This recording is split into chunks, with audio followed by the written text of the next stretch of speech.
Olá, meus irmãos, a paz do Senhor. Estamos aqui mais uma aula da nossa EBD. E hoje nós iremos iniciar a segunda lição do nosso trimestre. A nossa revista, ela vem tratar de um assunto muito especial sobre a igreja eleita.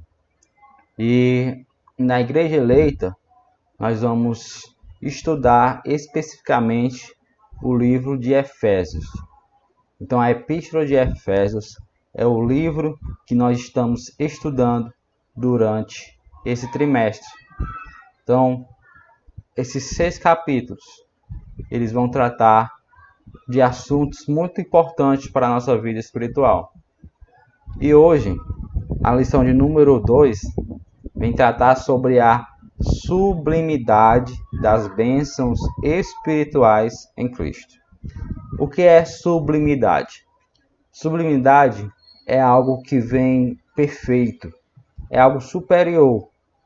Então, nós vemos as perfeições das bênçãos espirituais em Cristo. Lição de número 2 da nossa revista da Escola Bíblica Dominical. Então, aqueles que tiverem a revista podem abrir e acompanhar, e também a nossa Bíblia. Nós vamos estar sempre recorrendo aos textos bíblicos. Então, nossa lição de hoje, ela traz como textuário Efésios capítulo 1, versículo 3, que diz: Bendito, ó Deus e Pai de nosso Senhor Jesus Cristo, o qual nos abençoou com todas as bênçãos espirituais nos lugares celestiais em Cristo. Veja só, esse texto está em Efésios e ele é justamente o que nos fez olhar o tema, pois o tema diz as bênçãos espirituais em Cristo. Então é sobre essas bênçãos espirituais que nós vamos falar hoje. Então Deus, o nosso Pai, Ele nos abençoou com todas as bênçãos espirituais em Cristo Jesus. Verdade prática. Deus nos elegeu em Cristo antes da fundação do mundo para que desfrutasse das bênçãos espirituais. A nossa leitura bíblica em classe se encontra em Efésios, capítulo 1, versículo 3 e 4, e também do versículo 9 ao versículo 14. Então, aqueles que tiverem a revista podem acompanhar, e aqueles que não tiverem, podem abrir as Bíblias no livro de Efésios, capítulo 1, versículo 3 e 4, e depois do 9 ao 14. Assim diz a palavra do Senhor. Versículo 3. Bendito, ó Deus e Pai de nosso Senhor Jesus Cristo, o qual nos abençoou com todas as bênçãos espirituais nos lugares celestiais em Cristo, como também nos elegeu nele antes da fundação do mundo, para que fôssemos santos e irrepreensíveis diante dele em amor, descobrindo-nos o mistério da sua vontade, segundo o seu beneplácito, que propusera em si mesmo, de tornar a congregar em Cristo todas as coisas, na dispensação da plenitude dos tempos, tanto as que estão nos céus, como as que estão na terra. Nele, digo, em quem também fomos feitos herança, havendo sido predestinados conforme o propósito daquele que faz todas as coisas, segundo o conselho da sua vontade, com o fim de sermos para louvor da sua glória, nós, os que primeiro esperamos em Cristo, em quem também vós estáis, depois que ouvistes a palavra da verdade, o evangelho da vossa salvação, e tendo nele também crido, fostes selados com o Espírito Santo da promessa, o qual é penhor da nossa herança para a redenção da possessão de Deus, para louvor da sua glória. Aleluia. Então, Esse texto bíblico, ele nos fala grandes verdades que nós vamos estudar durante esta lição. Então, nosso objetivo geral é esclarecer que bênçãos são essas e que bênçãos foi concedidas por Cristo Jesus. Os objetivos específicos é justamente refletir a respeito dessa nova posição que nós temos em Cristo, evidenciar a realidade de uma vida cristocêntrica neste mundo e explicitar que o Espírito Santo desempenha importante papel no plano da salvação. Esse é o nosso objetivo durante esta aula. Introdução. Nessa lição, vamos abordar a grandeza, a excelência e a perfeição do projeto divino para conceder bênçãos espirituais aos seus escolhidos. Então, nós vemos que é Deus quem nos concede. É um projeto divino. E essas bênçãos espirituais, elas vêm da parte de Deus. Então, desde a eternidade, aprove a Deus executar um plano de restauração e reconciliação com a humanidade caída. Por isso que na carta, o apóstolo Paulo se mostra profundamente agradecido pela revelação do mistério que estivera oculto desde todos os tempos.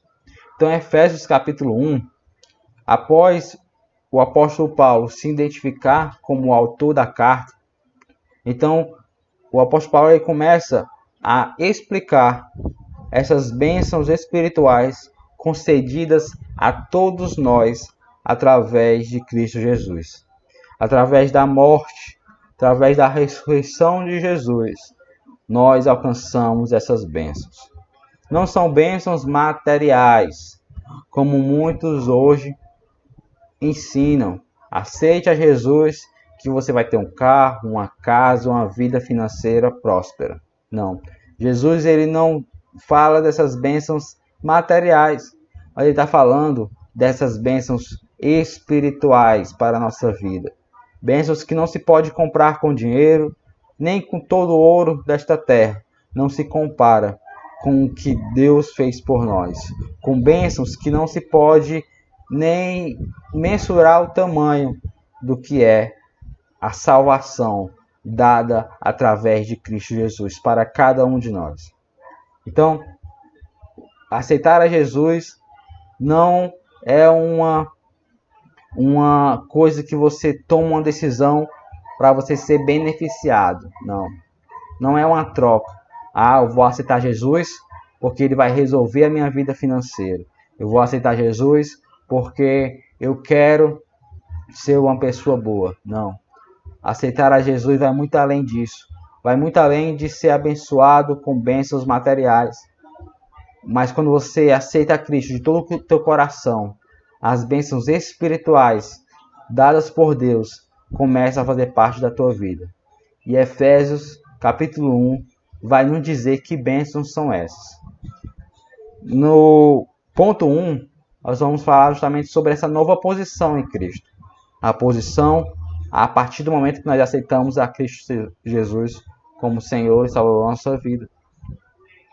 O ponto 1 vai falar sobre a doxologia. O que é doxologia? Doxologia vem do termo grego dox, que vem de glória. E ele traz uma ideia de fazer a glória somente a Deus. Então a doxologia é relatos bíblicos que o apóstolo Paulo ele resumiu em pequenos trechos da Bíblia, onde podemos separar e chamar aqueles versículos de uma doxologia. Por quê? Porque ali ele dá toda a glória, toda a honra ao Senhor Jesus Cristo. Toda a glória a Deus. Então a doxologia são versículos da Epístola de Efésios. A partir do versículo 3, o apóstolo Paulo começa a agradecer a Deus por tanta graça, por tanta misericórdia.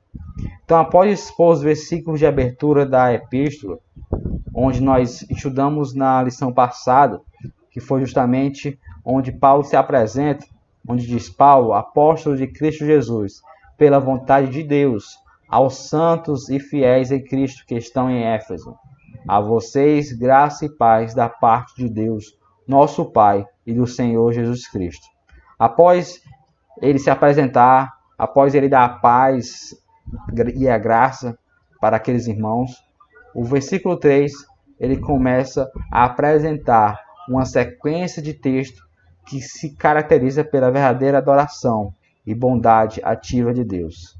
Então, esses versículos eles vêm adorar, engrandecer, dar glória, glorificar a Deus. Então, após dar sequência até o versículo 14, por meio de um maravilhoso tributo ao Eterno e suas muitas bênçãos concedidas aos homens. Então, hoje nós vamos estudar Efésios do capítulo 1, do versículo 3 até o versículo 14. Então, nós vamos, ao decorrer da lição, falar sobre cada um dos versículos para que os irmãos possam entender e, aos poucos, nós irmos nos edificando através desta carta. E o versículo 3, ele declara: Bendito, ó Deus e Pai de nosso Senhor Jesus Cristo. Então, no versículo 3, ele começa com a palavra bendito. Bendito traz o significado de digno de louvor. Então, bendito é o Senhor, pois ele é digno de louvor, de honra e de glória. Então, por isso que ele fala, bendito, ó Deus e Pai de nosso Senhor Jesus Cristo. Quando fala Deus e Pai de Jesus Cristo, essa expressão é uma referência clara acerca da Trindade. Aqui dá ênfase à natureza divina de Jesus, que Jesus é o Filho de Deus. Pois ele fala, Deus e Pai do Senhor Jesus Cristo. Então, Deus, naquele tempo, as pessoas não tinham esse costume de chamar Deus de Pai. Então, Jesus Cristo, ele deu início a justamente essa honra que nós damos e chamamos Deus de Pai, uma honra para nós, porque nos tornamos filhos, não somente servos, mas agora filhos de Deus. Então, também aqui está falando de que Deus, ele é Pai de Jesus Cristo. Então, é uma clara referência também sobre a Trindade. E o ponto 2, ele vai relatar somente as bênçãos. Depois do versículo 3, nós vemos ali as declarações dessas bênçãos. Mas, primeiramente, nós precisamos entender que as bênçãos espirituais não são materiais. Não são bênçãos que você pode contar, que você pode pegar. São bênçãos celestiais, bênçãos que vêm da parte do reino espiritual. Então, a nossa vida não se limita somente a esta terra. O tempo que nós passamos aqui não se compara ao tempo que virá depois da morte. Pois a nossa vida espiritual, ela não está limitada à morte física. A nossa vida espiritual, ela continua após a morte. Pois lá nos encontraremos com Deus no reino celeste, no reino espiritual. Ali vamos estar não mais com esse corpo, mas com um corpo glorioso, transformado. E vamos ver as bênçãos de Deus. Mas enquanto estamos vivos, nós também temos bênçãos espirituais. Então ela não se limita somente após a morte. As bênçãos espirituais, elas acontecem hoje. Enquanto estamos vivos, essas bênçãos estão presentes na nossa vida. Então, que bênçãos são essas? Se você abrir sua Bíblia em Efésios, capítulo 1, vamos abrir o livro de Efésios. Efésios fica logo após Gálatas. No versículo 3, como nós já lemos, ele diz, Bendito o Deus e Pai de nosso Senhor Jesus Cristo, o qual nos abençoou com todas as bênçãos espirituais nos lugares celestiais em Cristo. Então, a partir do versículo 4 ele diz: como também nos elegeu. Para quê? Para sermos santos antes da fundação do mundo, para que fôssemos santos e irrepreensíveis diante dele em amor. Então Deus nos elegeu, Deus nos chamou. Então isso já é uma bênção, pois se não fosse Deus que fizesse o plano da salvação, nós não poderíamos ser salvos, pois a salvação não é pelo que eu faço, a salvação é pelo que Deus fez por mim, porque Deus entregou o seu Filho e agora Ele nos elegeu para sermos santos. Então a eleição, ela só é possível porque Cristo se entregou por nós. E a partir do momento que você entrega a sua vida para Jesus, isso começa a se tornar agora verdade. Nos predestinou para sermos filhos. Somos agora filhos por adoção. Porque no momento que você entregou a sua vida para Deus, agora você se tornou filho de Deus. Ele te deu o poder de se tornar filho.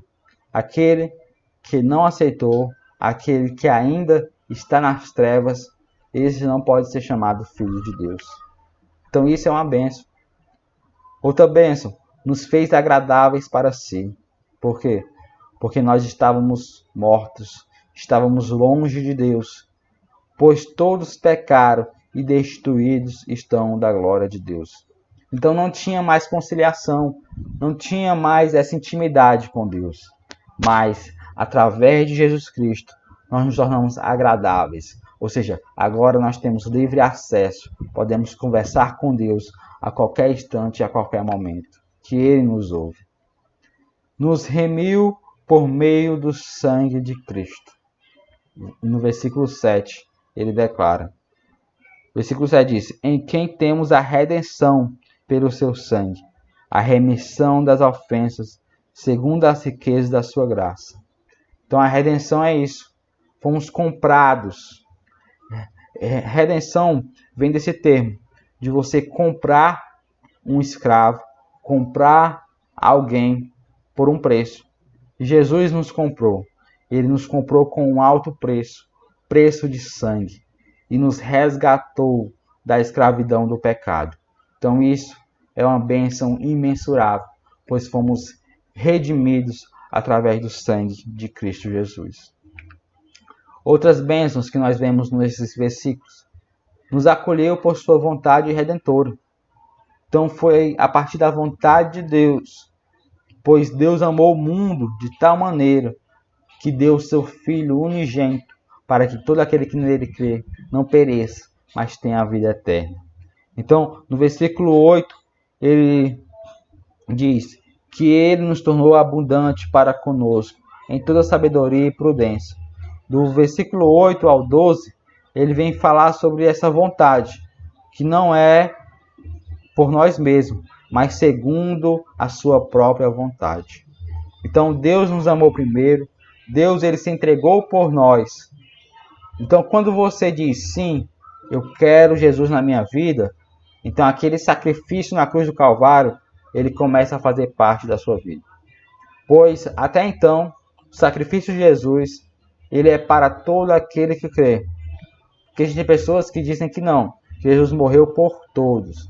Mesmo que aquele que não aceitou a Jesus, mas Jesus morreu por ele, então ele está salvo. Todos estão salvos. Não. Salvos são todos aqueles que reconhecem o sacrifício de Jesus e dizem que ele agora é o Senhor da sua vida e faz tudo para o agradar. Então, isso é aquele que se torna filho de Deus. Então, tudo partiu do Senhor, tudo partiu do próprio Deus para nos salvar. Revelou-nos a palavra da verdade. O versículo 13 diz: em quem também vós estáis, depois que ouvistes a palavra da verdade, o evangelho da vossa salvação. Então, nós agora estamos com os nossos olhos abertos, com os nossos ouvidos atentos à palavra da verdade. Então, o mundo hoje está cego, está com seus ouvidos tampados, mas quando o Espírito Santo ele começa a agir na vida desses, e eles deixam Deus entrar nos seus corações, abrem a sua vida para Deus, então a verdade começa a habitar. Por isso que Jesus disse: eu sou o caminho, a verdade e a vida. Ninguém vem ao Pai a não ser por mim. Então, se não for através de Jesus, se não for através do caminho que é Cristo, ninguém chega até Deus. E também ele nos selou com o Espírito Santo da promessa. Então nós somos agora selados por o Espírito Santo. Nós vamos falar isso no decorrer da lição. E ainda nos garantiu a validade dessa promessa. Então, ele nos deu o Espírito Santo como selo, como garantia que nós fomos comprados e lavados pelo sangue de Jesus. Então, essas bênçãos, elas provêm de Deus que planejou a redenção. Deus não planejou de última hora, não. Foi desde a fundação do mundo. Deus já tinha planejado a redenção da humanidade através de Jesus Cristo. O Filho que a realizou, ou seja, Jesus, realizou esse plano nas nossas vidas, entregando a sua vida por nós. E do Espírito Santo, que garante que nós somos salvos, que garante a nossa vitória. Então, o Pai planejou, o Filho realizou e o Espírito é a nossa garantia. Então, vemos aqui a evidência da Trindade, onde Deus planejou, o Filho realizou e o Espírito é a garantia. Então, nós vemos que nesse período nós estamos festejando a Páscoa. A Páscoa é uma lembrança da morte para a vida. Uma lembrança da morte de Jesus e também da sua ressurreição. E também é uma festa que acontecia no Antigo Testamento para lembrar do momento em que foram libertados da escravidão do Egito, onde na Páscoa foi instituída ali no momento da 10ª praga. Então Deus ordenou que todos deveriam entrar em suas casas, deveriam passar o sangue nas ombreiras das suas portas e o mal não ia entrar. E ali dentro das suas casas eles iriam matar aquele cordeiro, aquela ovelha, e iriam ali ter uma ceia em família. Então naquele momento foi o momento em que foi instituída a Páscoa, pois aquilo era uma lembrança do que Jesus iria fazer por nós, onde o sangue de Jesus ele nos protege de todo o mal. Onde tinha o sangue na porta, o inimigo não entrava, a morte não entrava. Então nós fomos lavados pelo sangue de Jesus. Agora o inimigo não tem mais poder sobre nós, pois em nós habita o Espírito de Deus. Então essas bênçãos não podem ser contadas e mensuradas, pois são bênçãos que vêm de Deus, parte dele, e nós somos abençoados por ele. Então, essas bênçãos nos conduzem ao que Paulo disse: bendito seja Deus. Ou seja, o único digno de honra, de glória e de louvor é Deus. Então, qual é a nossa nova condição? Efésios 1:3 diz que ele nos abençoou com todas as bênçãos espirituais nos lugares celestiais em Cristo. Observe que no final do versículo ele fala em Cristo. Ou seja, significa que somos abençoados a partir da pessoa de Jesus Cristo, através da obra realizada na cruz do Calvário. Se não for através de Cristo, não temos essas bênçãos espirituais. Ou seja, não temos a salvação, não temos a redenção, não somos lavados pelo sangue de Jesus, não temos o Espírito Santo na nossa vida como selo. Por quê? Porque essas bênçãos só são feitas na nossa vida através de Cristo. Então, nós vemos que para isso é necessário que a pessoa entenda e aceite na sua vida Cristo Jesus, para que essa obra seja completa. Então, como diz Hebreus 9:12, não por meio de sangue de bodes e novilhos, mas pelo seu próprio sangue, ele entrou no Santo dos Santos, uma vez por todas, e obteve a eterna redenção. Então a Bíblia é uma revelação progressiva. Desde Gênesis, a revelação de Deus começa com Adão, o primeiro homem. Agora Jesus é o segundo Adão, o homem perfeito. E assim vai passando. E havia no deserto um lugar que era chamado de tabernáculo. No tabernáculo tinha um lugar reservado que se chamava Santo dos Santos.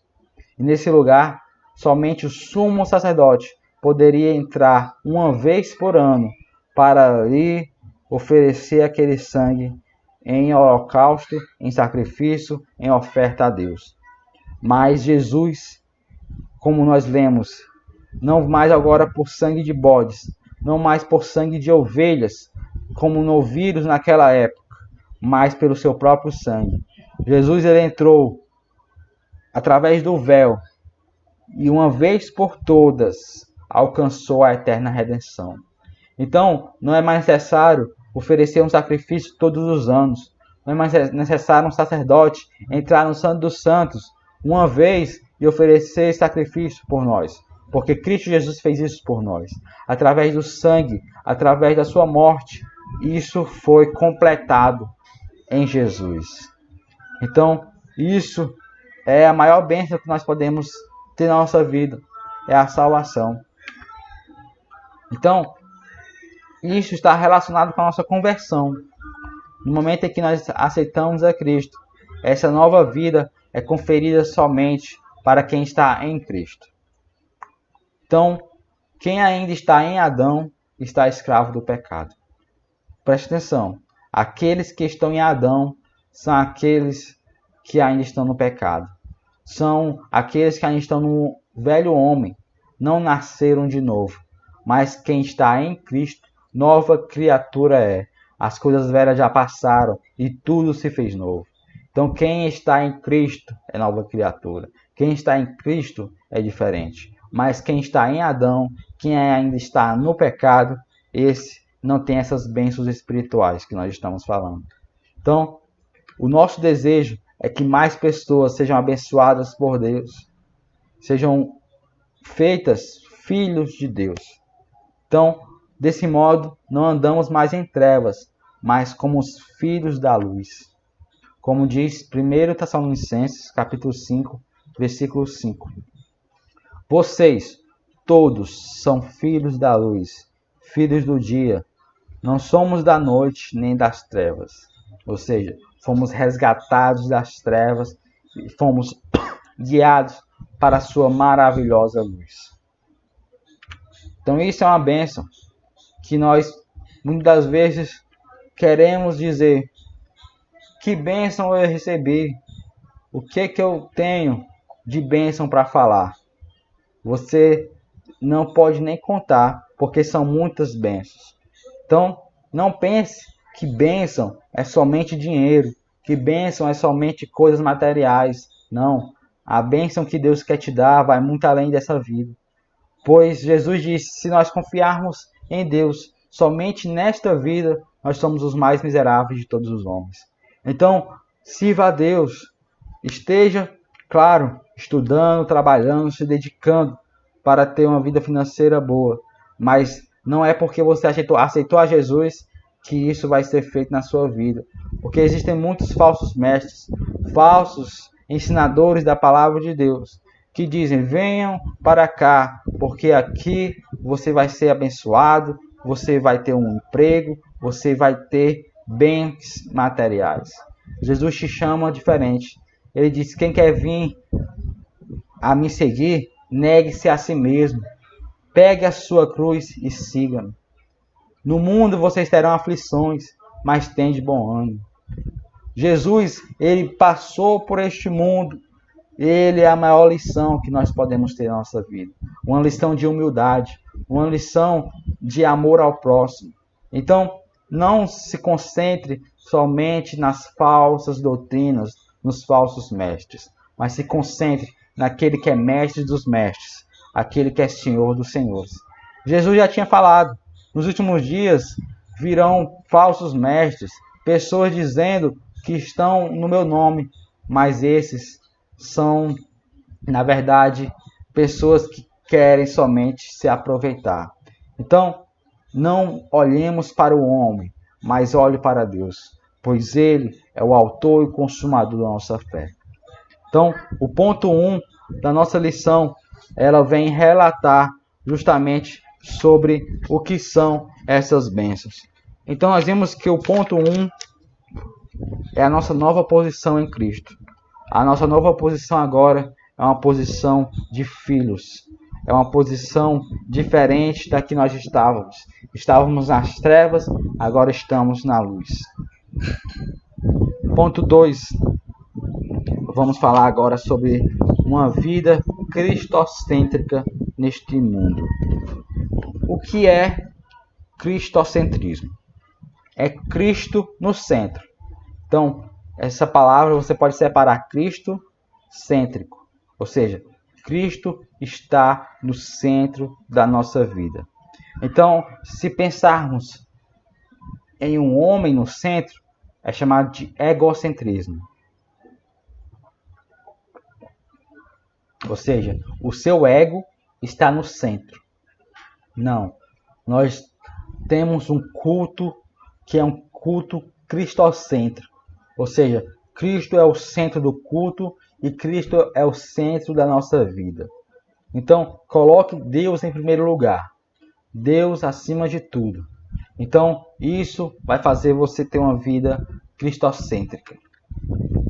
Embora o pecado tenha adentrado ao mundo, Deus projetou a primazia de Cristo na remissão dos pecadores. Então, o plano de Deus já tinha sido traçado. Não foi, porque Adão e Eva pecou, então Deus criou um segundo plano. Não. O plano da redenção já estava escrito por Deus. Já estava em Deus sido elaborado, planejado e concretizado. Porque Deus não se limita a tempo. Muitas pessoas não entendem. Porque que Deus, ele não está no tempo. Ele está fora do tempo. Nós estamos no tempo. Ou seja, eu não posso adiantar 1 minuto da minha vida e não posso voltar 1 minuto da minha vida. O que passou nesses minutos para trás ficou. Não tem mais como voltar. E daqui a alguns minutos eu não sei o que vai acontecer. Então, nós estamos dentro do tempo, limitados. Mas Deus não. Deus, ele criou o tempo. Deus, ele está olhando o tempo de cima, passado, presente e futuro. Deus está acima do tempo. Ele é atemporal. Então, Deus, ele planejou a redenção da humanidade.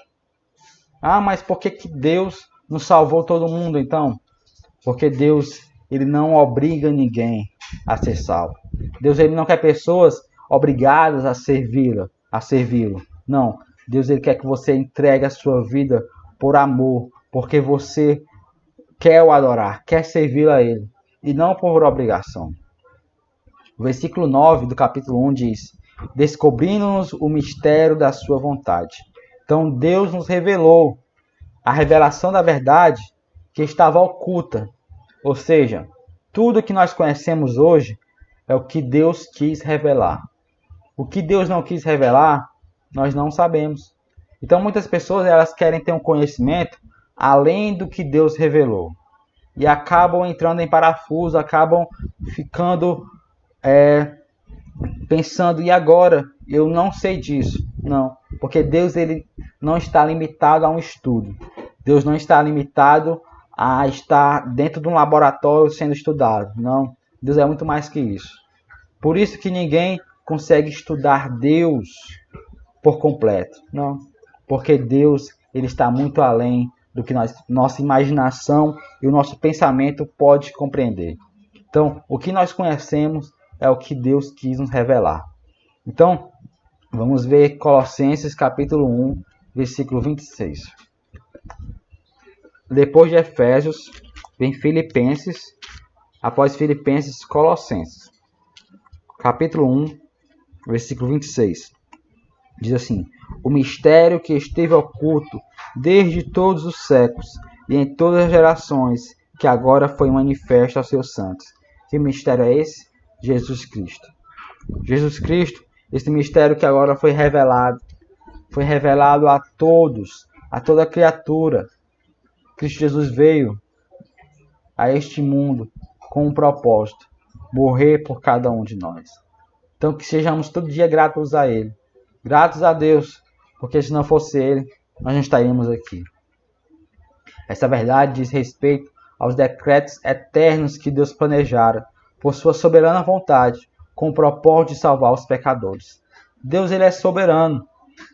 Mas por que Deus não fez assim, não fez daquela outra forma? Deus age como Ele quer, da forma como Ele quer. Você não pode engessar Deus. Deus só age dessa forma. Deus só vai agir daquela maneira. Não.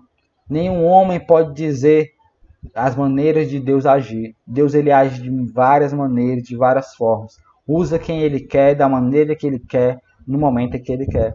Então, ninguém pode controlar Deus. Deus, Ele é soberano. Soberano quer dizer, está acima de tudo e de todos. Essa vontade divina é revelada segundo o seu beneplácito. Ou seja, segundo a sua vontade, de acordo com o que lhe agrada fazer, por amor e misericórdia. Então, o que nos resta é clamar a Deus por misericórdia. É clamar a Deus pela sua graça. Vamos entender o que é a diferença de graça e misericórdia. Graça é um favor que Deus te dá quando você não merece. Ou seja, Deus, Ele te deu a salvação pela graça. Você não merecia ser salvo. Você merecia a morte. Mas Deus, Ele te deu a salvação através da graça. E misericórdia? Misericórdia é o que Deus não nos dá o que merecemos. Ou seja, nós merecíamos a condenação eterna. Mas Deus não nos dá pela sua misericórdia. Então essa é a diferença de graça e misericórdia.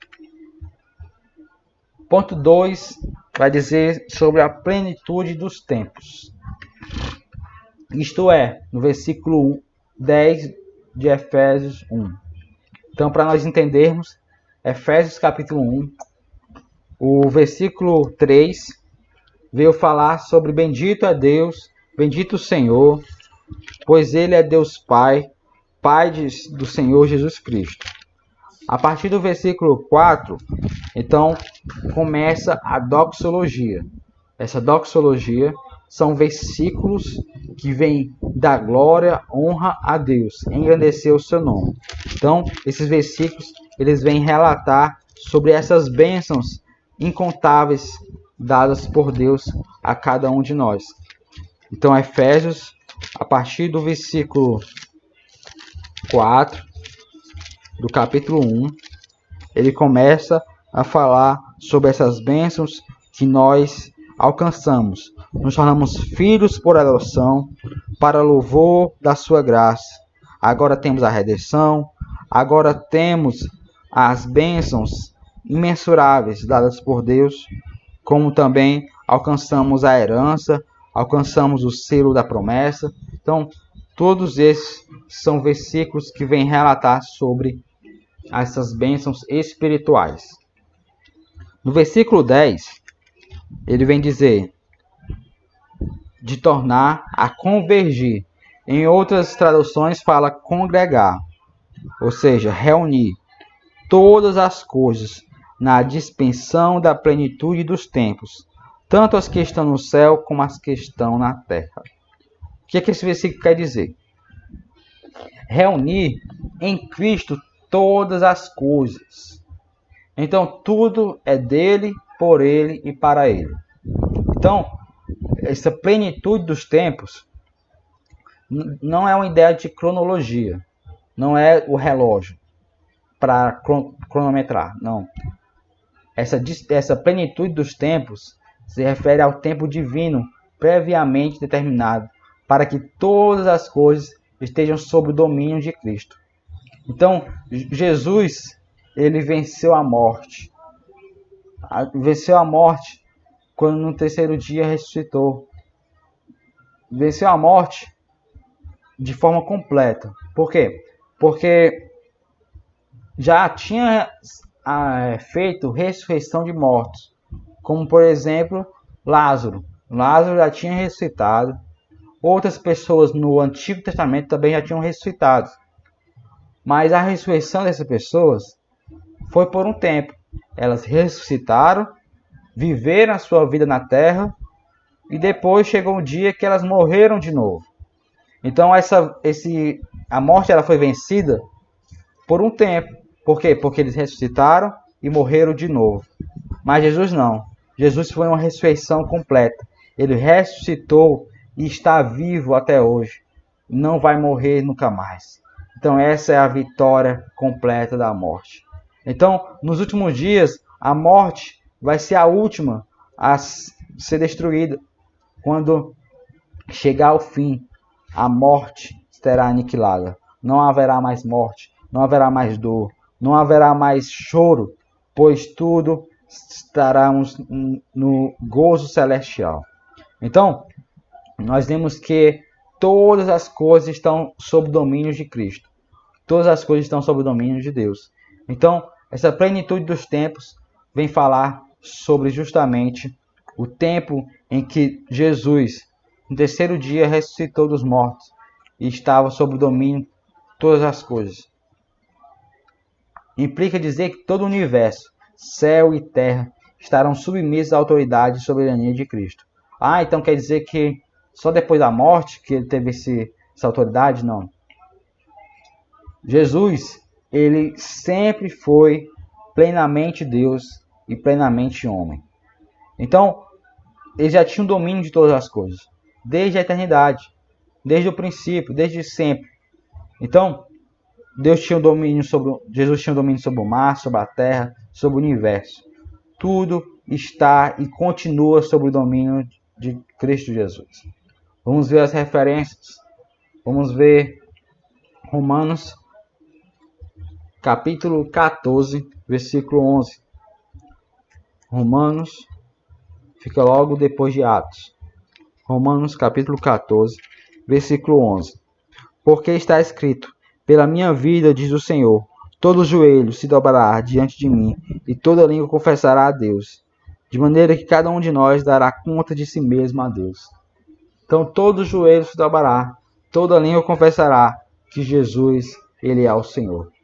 Então, quando Jesus veio, não acreditaram que ele era Deus, não acreditaram que ele era o Filho de Deus. Mas haverá um tempo em que todos terão que ver e aceitar e reconhecer que realmente Jesus era Filho de Deus. 2 Coríntios, capítulo 10, versículo 5.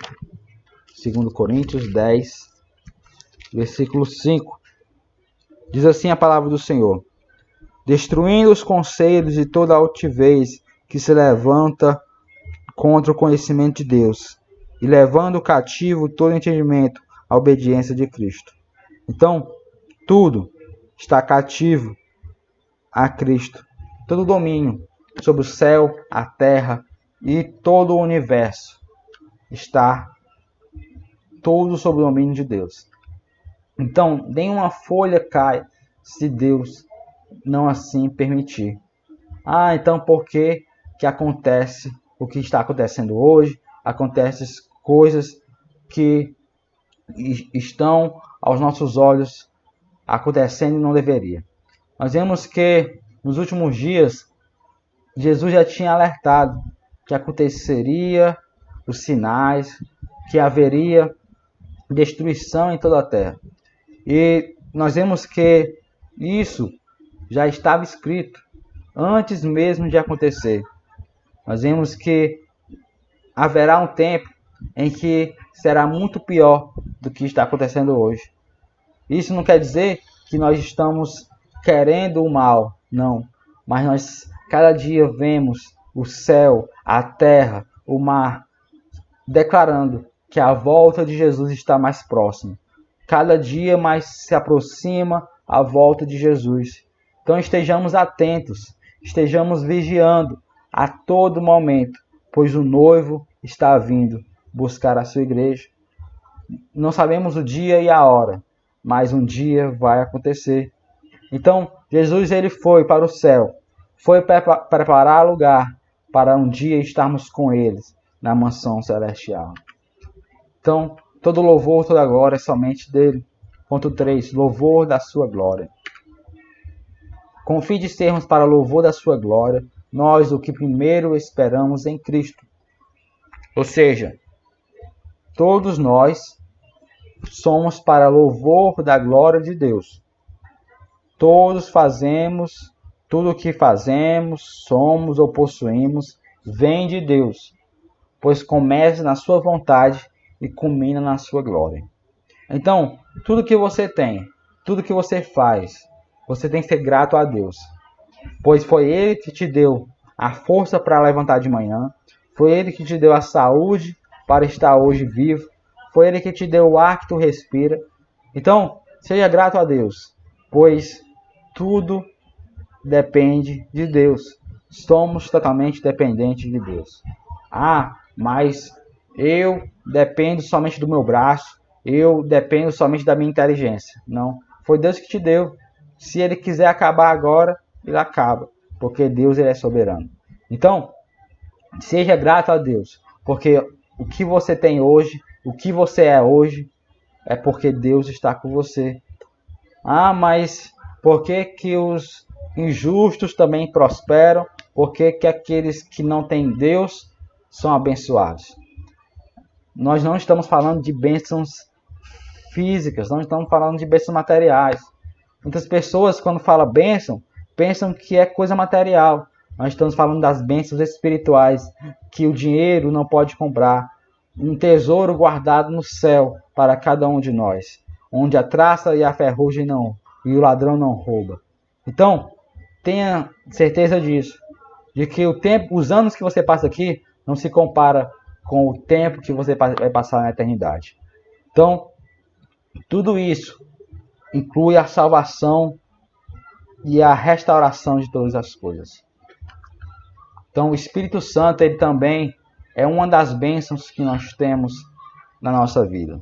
Então, o ponto 2, nós falamos, vamos aqui, nossa revista. Nós falamos no ponto 2 sobre uma vida cristocêntrica neste mundo.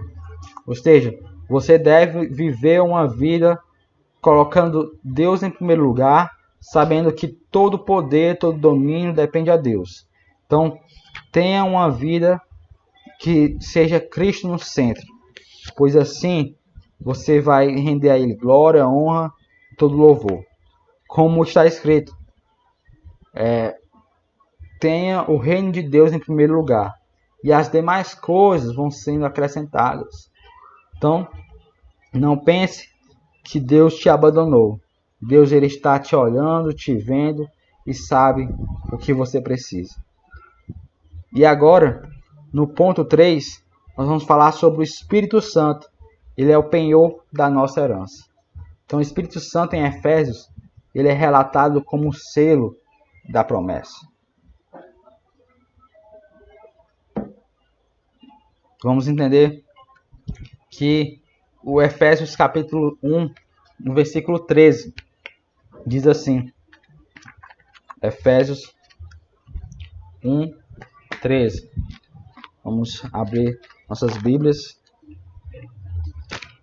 Gálatas, Efésios. Capítulo 1, versículo 13. Em quem também vós estáis depois que ouvistes a palavra da verdade, o evangelho da vossa salvação, e tendo nele também crido, fostes selados com o Espírito Santo da promessa. Observe, leia com atenção a parte B do versículo. Tendo nele também crido, fostes selados com o Espírito Santo da promessa. Então, aqueles que creram, aqueles que entregaram sua vida a Jesus, foram selados. Imagine uma carta. Uma carta, para ela ser endereçada a outra pessoa, ela precisava de um selo. Esse selo era a garantia daquele que escrevia.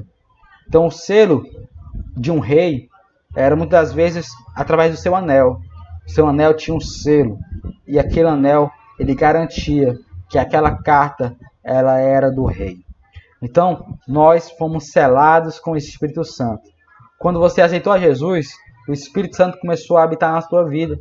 Você foi selado com o Espírito Santo da promessa.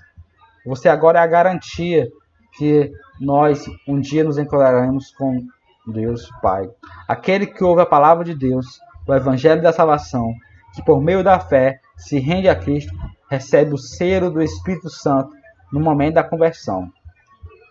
Então o Espírito Santo ele começa a habitar na tua vida, não é no momento que você é batizado, não é no momento que você fala línguas, não é no momento em que você desce as águas, não. O Espírito Santo começa a habitar na tua vida no momento em que você aceitou a Jesus como Senhor e Salvador da tua vida. Esse selo é a garantia da nossa salvação. Então, não deixe o Espírito Santo esfriar. Não dê lugar ao velho homem. Pois se você alimentar o velho homem, se você continuar na prática do pecado, o Espírito Santo começa a esfriar. Paulo também disse em outra carta, não apagueis o Espírito Santo. Então o Espírito Santo ele pode ser apagado, ele pode ser retirado da nossa vida. No momento em que você começa a praticar o pecado, as coisas que desagradam a Deus. Mas continue com o Espírito Santo na tua vida, pois ele é o selo que garante a promessa, que garante a tua salvação, que garante a nossa redenção. Ao conceder o Espírito Santo ao crente, Deus identifica os que pertencem a Cristo. Assim como uma carta que era endereçada a outra pessoa, ela tinha um selo do rei para saber que pertencia ao rei, assim também o crente ele tem o Espírito Santo para identificar que ele pertence a Cristo. Pois o Espírito testifica daqueles que são filhos de Deus, e o maligno não lhes toca. Vamos ver 1 João, primeira epístola de João, capítulo 5. Lá no final do Novo Testamento, capítulo 5, versículo 18. Que diz assim, sabemos que todo aquele que é nascido de Deus não vive pecando, mas que de Deus é gerado, conservando-se a si mesmo, e o maligno não lhe toca. Então o maligno ele não tem poder sobre ti. Quando você está selado com o Espírito Santo, não importa a maldição que tenham colocado, não importa se fizeram obra de macumbaria, não importa se fizeram coisas para te tocar, o maligno ele não tem esse poder para te tocar, porque você está selado com o Espírito Santo. Não há mais nenhuma condenação para aqueles que estão em Cristo Jesus, nosso Senhor. Então as pessoas muitas vezes acham que então o maligno, como é que ele consegue entrar na nossa vida? É através das brechas, é através da liberação que o crente dá. Então, se você der lugar ao diabo, ele vai entrar. Mas se você tampar as brechas, estiver cheio do Espírito Santo, não tem como o maligno entrar, não tem como o maligno te tocar. Então, esse é o Espírito Santo da promessa, o selo da garantia que pertencemos a Cristo. Então,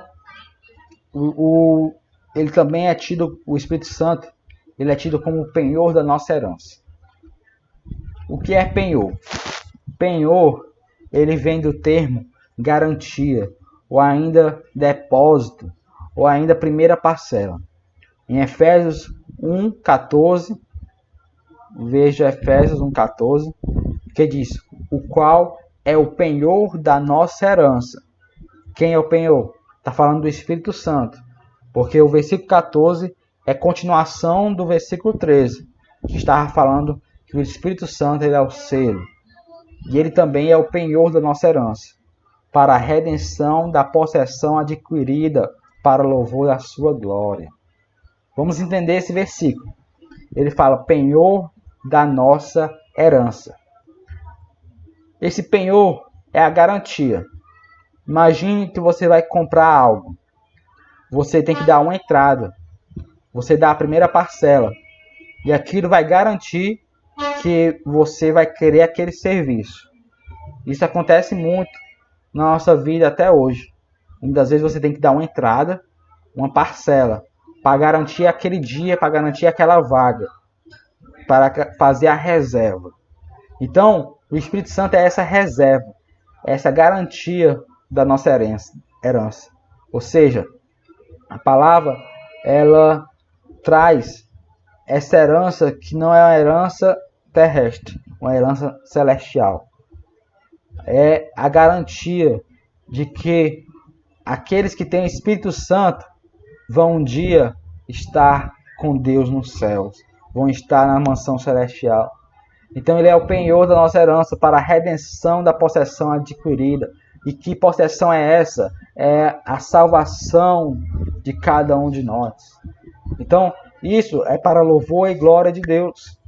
Não é para nos gloriarmos. Não é para acharmos que somos pessoas boas, por isso somos salvos. Tudo depende de Deus. O nosso papel agora é conservar essa salvação na nossa vida.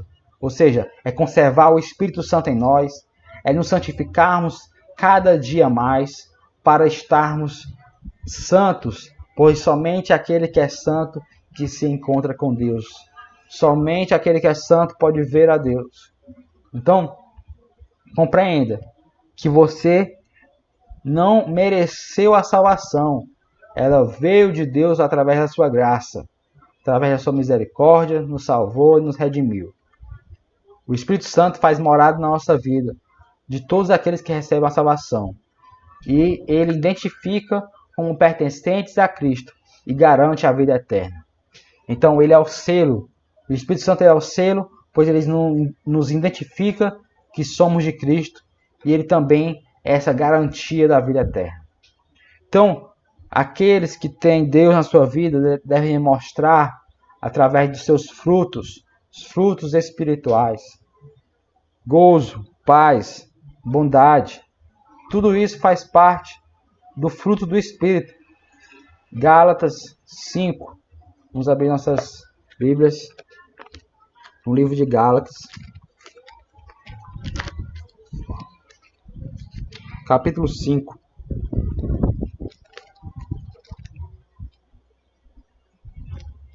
Vamos ver o versículo 22. Gálatas 5, 22, que diz: mas o fruto do Espírito é. Não está falando os frutos do Espírito. É o fruto. É singular. Por quê? Porque o fruto ele tem várias características. Ou seja, o fruto ele tem amor, tem gozo, tem paz, longanimidade, benignidade, bondade, fé, mansidão, temperança. Então, 9 características do fruto do Espírito. Nós devemos ter amor. Não amor somente por mim, porque me ama. Amor até por aqueles que te perseguem, por aqueles que querem o teu mal. Gozo, alegria. Você deve ter alegria em todos os teus momentos. Paz. Manifestar essa paz para outras pessoas. Ou seja, devemos ser agentes da paz. Sermos pacificadores. Longanimidade. Sermos longânimos. Não entrarmos em brigas, discussões, coisas vãs. Mas sermos bons. Termos fé. Sermos uma pessoa que tenha uma temperança naquilo que ele fala, nas suas atitudes. Pois assim é que vão identificar que você é uma pessoa diferente, que você pertence a Deus. Então, do versículo 3 ao versículo 14, nós temos esse registro sobre as bênçãos espirituais, sobre aquilo que Jesus já fez por nós. Então, entenda que a redenção ela só é completa porque Cristo Jesus morreu na cruz do Calvário por mim e por você.